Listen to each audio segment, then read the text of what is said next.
To examine the origins of free-to-play, we start with a company founded in the Midwest, Shreveport, Louisiana to be exact, called id Software. Now you probably know of id Software from their monumentous and historically transformative game titles such as Doom, Wolfenstein, and Quake. But did you know how momentous they were to creating the free-to-play industry in gaming? Fortnite, Apex Legends, Fall Guys, and more have id to thank.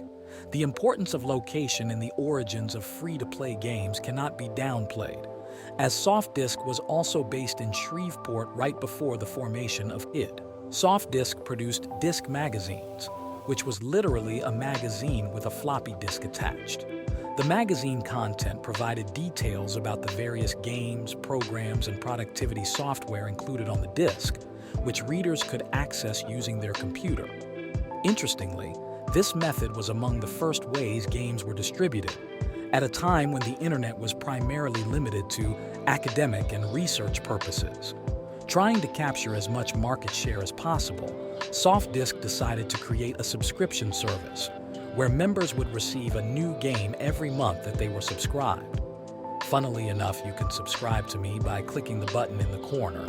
Wow, that was corny. This had them run into the guys that would go on to change the gaming industry and found id Software: John Carmack, Adrian Carmack, Tom Hall, and John Romero. Taking a step back before we delve into id, what did free-to-play solve in the early gaming industry that was almost seen as unsolvable? Piracy. If you grew up in the 90s or the 2000s, you definitely remember this piracy commercial. Would you download a car? But seriously, piracy was a rampant problem. Think about it. If you are selling your games for $60 on a disc, it isn't that hard to buy the disc, download the data on it, and resell it to others for a cheaper price. Companies tried to stop piracy from happening with different technological innovations, such as copy protections, decoder rings on the discs, or license keys, but none of it worked to completely curb piracy. Companies even tried selling software at local currency prices, such as selling a $60 game in Indonesia for $15. But pirates just took advantage of this, buying the games for an arbitrage in local currency and selling it to American customers at slightly lower prices than the $60 price tag. The first iteration of free-to-play was shareware, which in all honesty wasn't really completely free-to-play. Some of id's earliest games were distributed along this shareware model, such as Commander Keen. The way that shareware worked was a bunch of games were put onto a disc that was then sold for pretty cheap prices to retailers and from their consumers. Consumers would be able to play the first few levels of every game on the disc, which they bought for cheap. For the games that they liked, they could call up a number on the screen and buy a code for access to the rest of the game. Obviously, this wasn't a free model, but it allowed for the distribution of games for extremely cheap prices in the earlier days of the industry. id decided that they could advance the shareware model, specifically because they knew that the game that they created was better than anything else on the market. What game were they talking about? This small title that you may have heard of called Doom. Their thought process was that if people played the game, they would love it, and they were right. There weren't any real competitors or games at the time that had the three-dimensional graphics and speed that Doom had. In addition, they were keen on trying to make most of the money from the game.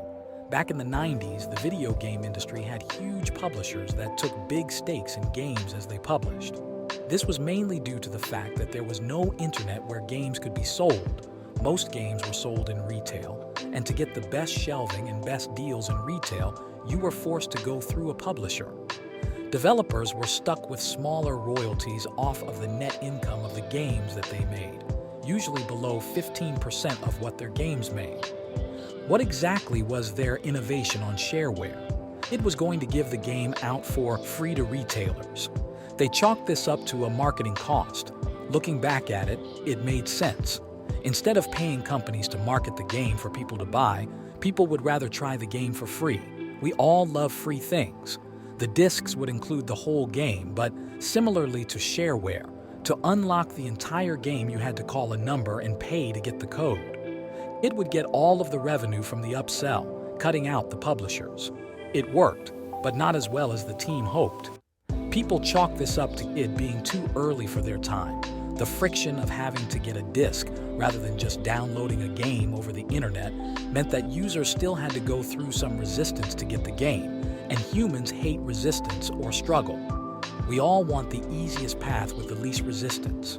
Kid realized that they had a hit, but they needed to take the next step to make Doom the legendary best-selling game that it became. Kid ended up doing a publishing deal with GT Interactive, and it finally became the behemoth that they knew it would become. By 1999, Doom sold over 3.5 million copies.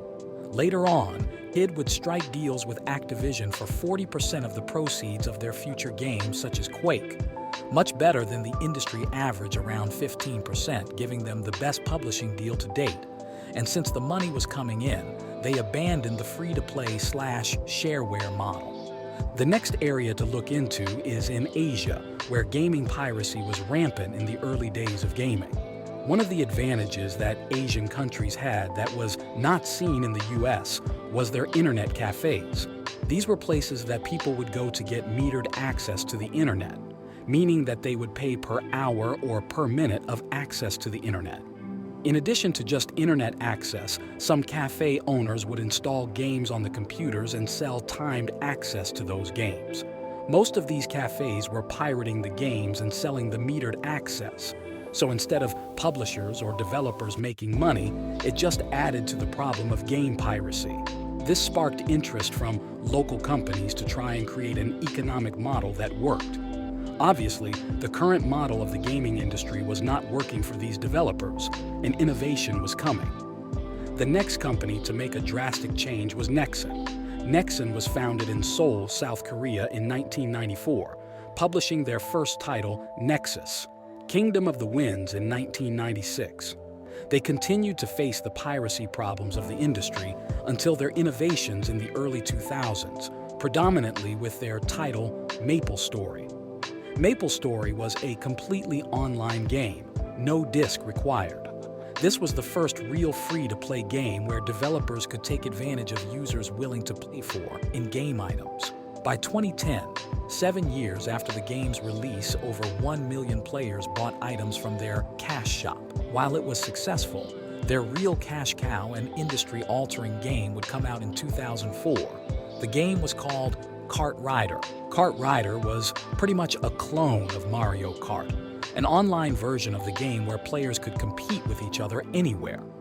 The innovation here was they started to sell items in the game that were not necessary to complete the game. Instead, these items would give players a feeling of status, thus creating the cosmetic store that we all know of today. By giving the entire game out for free, unlike shareware or kids free-to-play, they were able to curb out piracy. Players did not need to pay a dime to play the entire game. Their audience was a huge pipeline. There was no resistance to being able to play the game. The pipeline end goal was upselling players with cosmetics and other status items. Obviously, you need to first build a game that players want to play to make this work. But as we all know, when a community forms around that game, these cosmetics have real social value. Think of the skeleton skin in Fortnite. People were paying thousands of dollars for accounts back in the day that had the skeleton skin in them. Kart Rider was a hit, but didn't take off in Western markets, specifically the US.